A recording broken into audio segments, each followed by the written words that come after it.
This is ITV. Certainly the best. All right, thank you so much one more time on the program this morning on ITV. And I did tell you that Roy Oribabo is on hunger strike.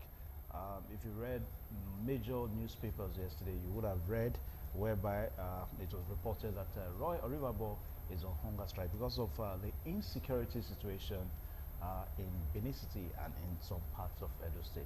And to discuss this today, how we can ensure security in the streets of Benin, we are privileged to have Mr. Solomon Idiogbe, former chairman of the Youth Council of Nigeria, Edo State. Okay, you're welcome to the program. And also Comrade Roy Oribabo, the man who is on hunger strike. Comrade, you're welcome to this program this morning on ITV. Smile now. Thank you for that. I want you to smile. I'm happy, man. All right, so let's start from Solomon Idiogbe. Now, the issue of insecurity in Benin today, it's so alarming. When I did my opening, I said on Sunday evening, I was in the bathroom, taking shower, and I heard a gunshot. As a matter of fact, immediately I heard a gunshot, I turned and I saw the light. And just about 2 minutes later, my colleague, Blessing Aiche, made an announcement that the car had just been snatched along Goodway. I stay off Iridia in the Kewan Road, and of course, she reported exactly what has just happened. So it's disturbing. Perhaps we'll start from you. Well, it's everywhere. Unfortunate, very, very unfortunate, and it's painful that the issue of insecurity in those states before now was almost becoming a thing of the past. That is not to say there were no pockets of issues pertaining to security, but not in this alarming form where you now have kidnapping resurfacing in those states. Well, in the last few months, we have had very many issues. It will interest you to know that now, that if you are leaving your house on Sunday going to church, it is either better you have somebody in the house. Maybe you now need to do first service and second service in your house, or try to, at least if you live in a fence compound, have a security man, a trusted one too, because now we are aware. I can report 1, 2, 3, 4 incidences that we've experienced or seen rather, where people leave for church in the morning and they come back from church in the afternoon. Their house have already been burgled.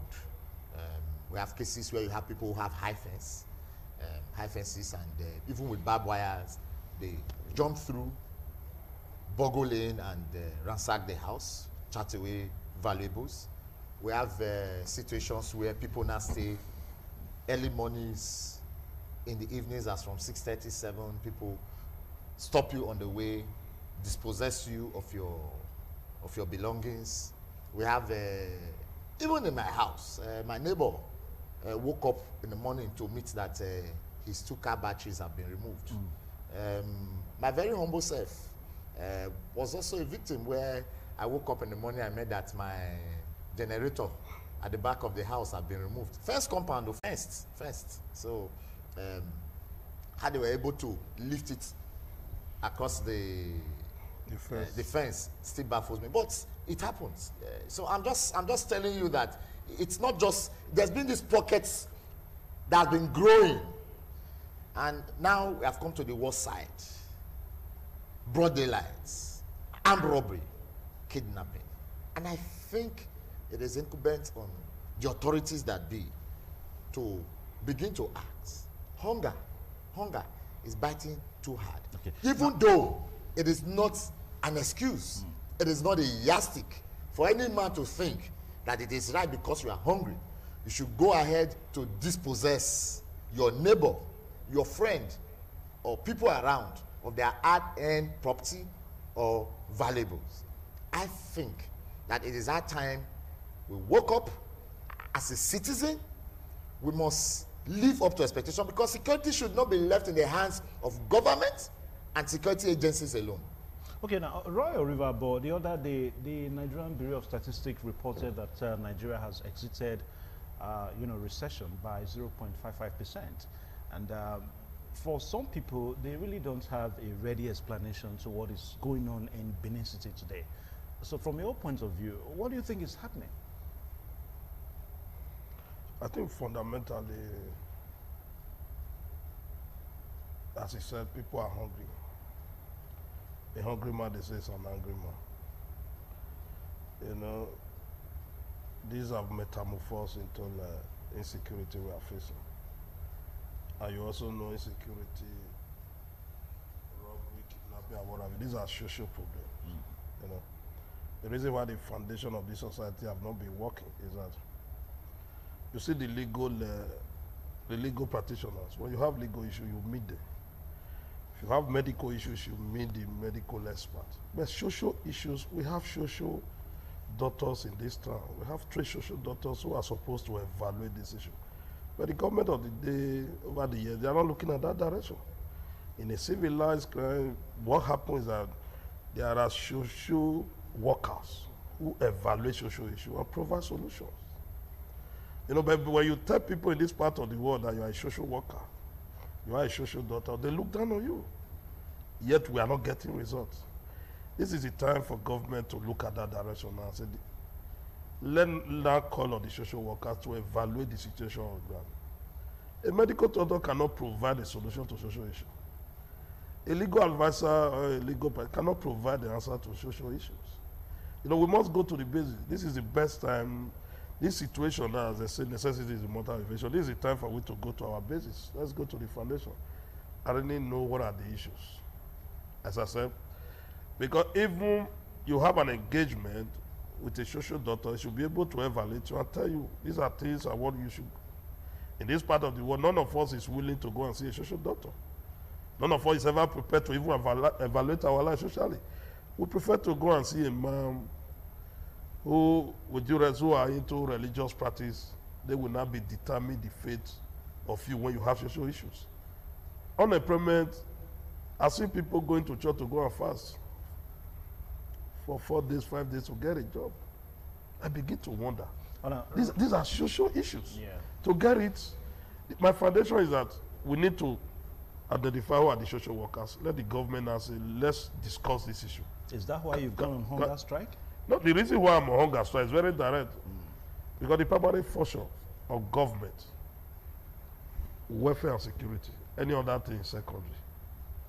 You know, as of now, it's already an established fact that none of us in this house can sleep with our 2 eyes closed. It's not about raw river ball. People are dying every day. If Roy died today, to God be the glory. I have never seen anybody who lived this world alive. Therefore, I'm telling Nigerians, I'm telling Edo people that we have a system in place. I'm begging the government, they should step up the game. You know, even in my presentation, I told them, they said, well, you cannot continue to. I said, yes, I'm not lamenting. I have a solution. One, I formulated one that let us even carry a data about those people who reside in Edo State. Then an average person, you don't know who is your neighbor.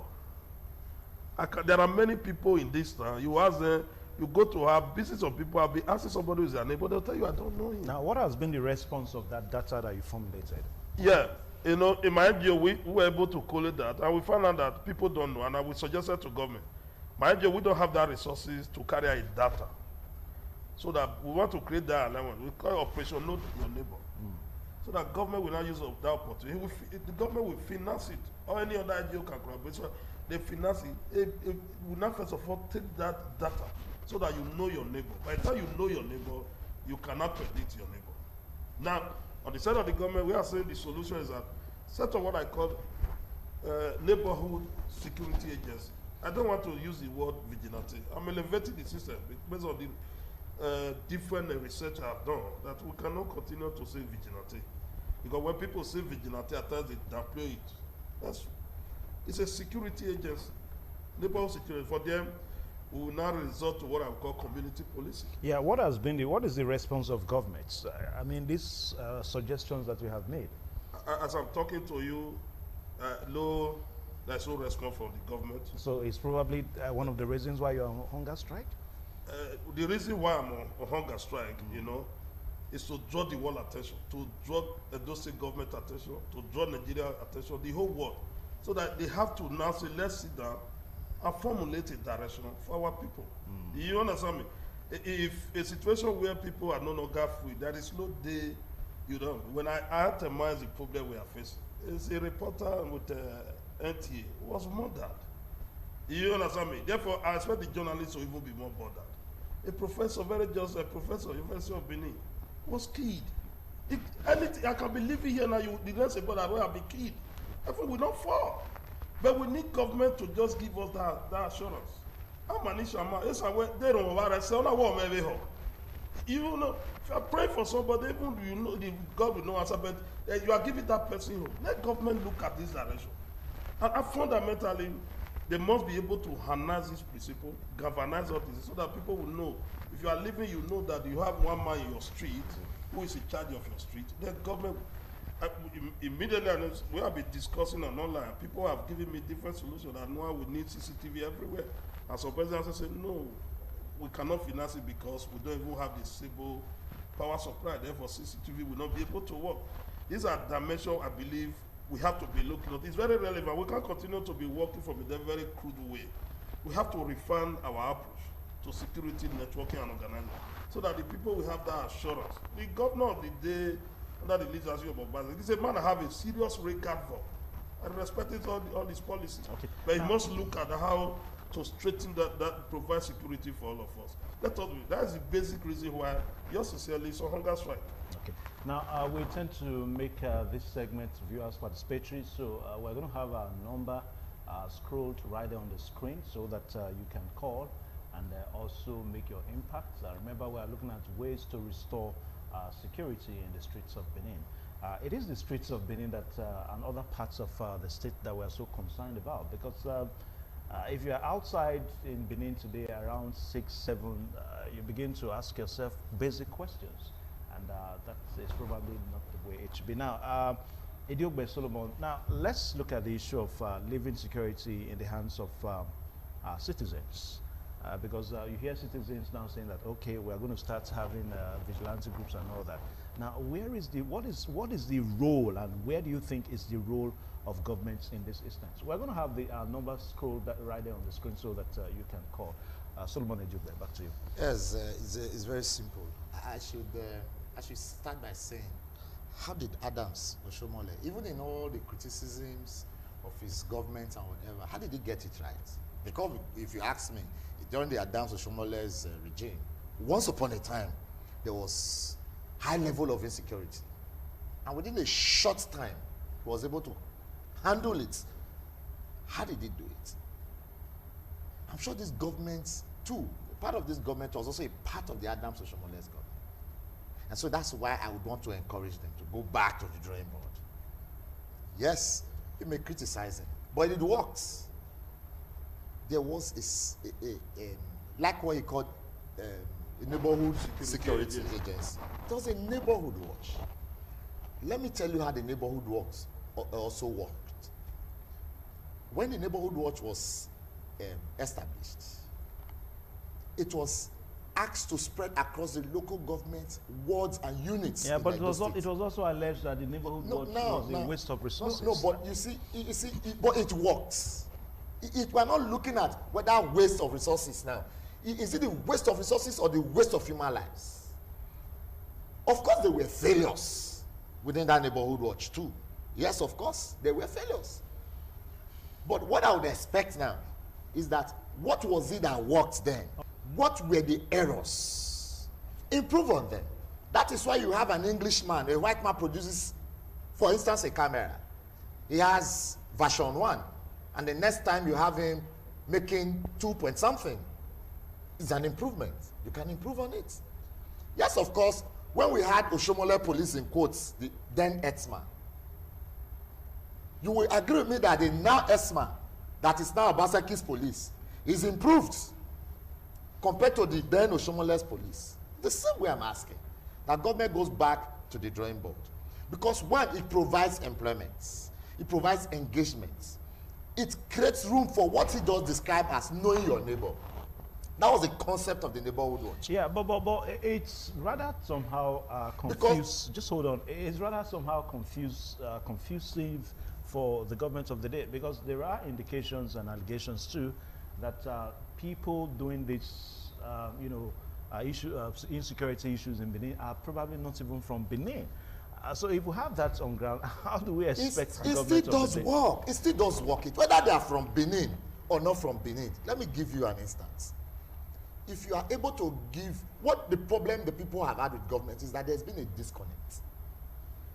What the neighborhood watch was able to do as at then was to able to galvanize, was able to put together all the security outfits, whether you call it kwashi or not kwashi, whether you call it vigilante or what you call it civil defense.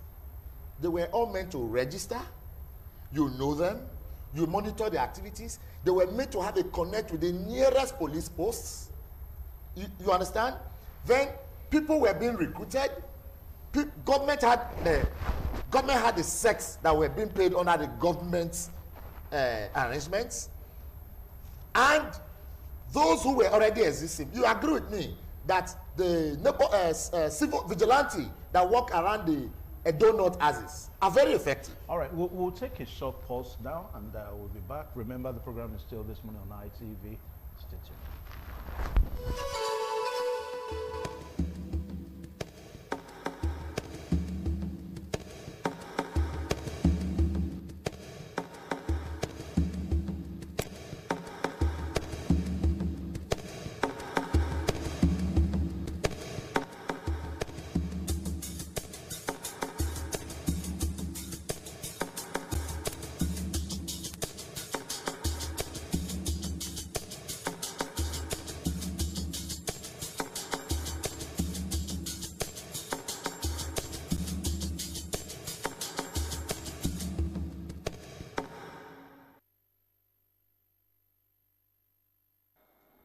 Thank you so much. The last lap of the show now this morning on ITV, and I still have Solomon Idugbe here and also Mr. Roy Oribabo. We are talking about restoring security to the streets of Benin. Roy Oribabo is on hunger strike because for him, he feels that the government of the day really needs to do all that it takes so that we can restore security back to Benin. Now, let me come to you, Solomon Idugbe. You were on the thoughts of trying to go back to some innovations that the former government made.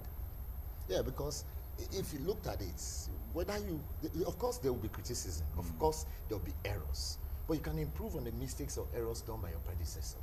That's why there's government. It's continuous. So I expect that by now, how did it do it? That there were a series of kidnapping, killings, and robbery and all going on in a state, and within a short while, they all disappeared. There were creations. Engage them, and I don't mind they say it's a devil's workshop. I do not want to justify unemployment for a reason why people should do heinous crimes, but I should think that by now the government should sit down, because the first responsibility of any government is to provide security for the citizens. So I am saying that government at this point need to sit down and ensure that, because what Neighborhood Watch did, like I was saying, got to the grassroots. It created employment. It created conversation. You imagine, because those who are involved in Neighborhood Watch, of course, if you, like he was talking about knowing yourself, you know your neighbor. Okay. Now, Roy Oribabo, how long is this your hunger strike going to last? Because we're on the third day now. Yeah, the third day. With the World Press Conference I did, I said 30 days, and my medical advisor will be talking to me. He's always on top, he's monitoring me. And basically, as I said, I pray I survive it. If I don't survive it, it's a commitment. Your medical advisor trying to persuade you to break? He's looking at me, he's telling me, steady, I've examined this one, and he told me, well, what you have in your system, can last you for maybe you ate enough. He said can still last you for another 3 days, but you'll be talking less, you need to talk less because it requires too much energy to talk. Your activity, you have to reduce it.